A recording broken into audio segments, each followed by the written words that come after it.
یہ مفتی جمیل احمد تھانوی صاحب جو جامعہ اشرفیہ لاہور میں تھے، ان کا ایک ہی صفحے کا پوسٹر تھا، میرے پاس کہیں محفوظ رکھا ہے، میں اس وقت صرف کتابیں لے کر بیٹھا ہوں، لیکن وہ ایک ہی صفحے کا پوسٹر ہے، وہ میرے پاس موجود ہے، اس وقت میں نے اس کو نہیں نکالا۔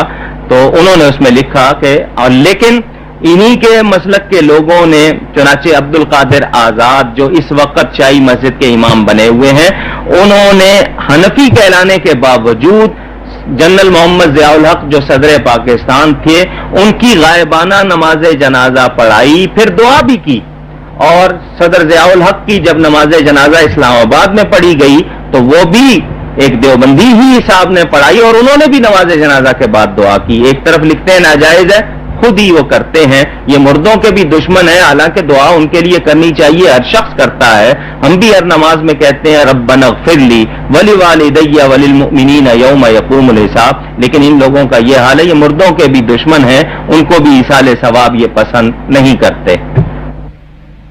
38 ہندو کی ہولی دیوالی کا پرساد وغیرہ جائز ہے، حوالہ کتاب فتاوی رشیدیہ صفحہ 123 جلد نمبر 2۔ جلد نمبر 2 ہے یا 3 ہے؟ 2 ہے۔ اچھا، جلد نمبر 2 صفحہ نمبر، یہ لیں جی جناب، یہ دیکھیں، پھر آیا ہے یہ فتاوی رشیدیہ مبوب حصہ 2، رشید احمد گنگوہی، پہلے بھی اس کا حوالہ آ چکا ہے، پھر دیکھ لیں، یہ اسی کتاب کا صفحہ نمبر 123۔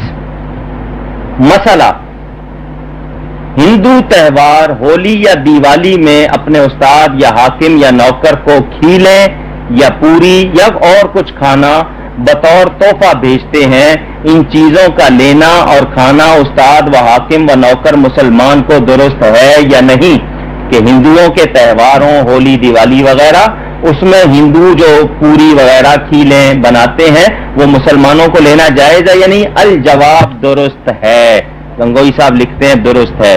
یہ وہ ہیں جنہوں نے شب برات میں حلوہ یا میلاد شریف کی شیرینی، عرس کی شیرینی کو ناجائز اور حرام لکھا ہے، یہ ہندوؤں کی ہولی دیوالی کی پوری کھیلوں کو جائز کہہ رہے ہیں۔ اس سے آپ اندازہ کر لیں کہ تعلق کن کے ساتھ ہے۔ لازمی بات ہے ان کے ساتھ رہتے تھے، ان سے تعلق تھا، انہی سے محبت تھی، تو ان کی سب چیزیں جائز، اور اللہ اور اس کے رسول کے حوالے سے، اولیاء کے حوالے سے سب چیزیں ناجائز۔ تو یہ چیزیں بتا رہی ہیں کہ ان کا تعلق کس سے ہے، صاف طور پہ لکھا ہے درست ہے، یعنی وہ مسلمان ہندوؤں کی کھیلیں پوری تو وغیرہ کھا لے، لیکن مسلمانوں کے ایصال ثواب میں جو چیز ہے اس کو نہ کھائے، وہ حرام ناجائز ہے، اندازہ کر لیجئے۔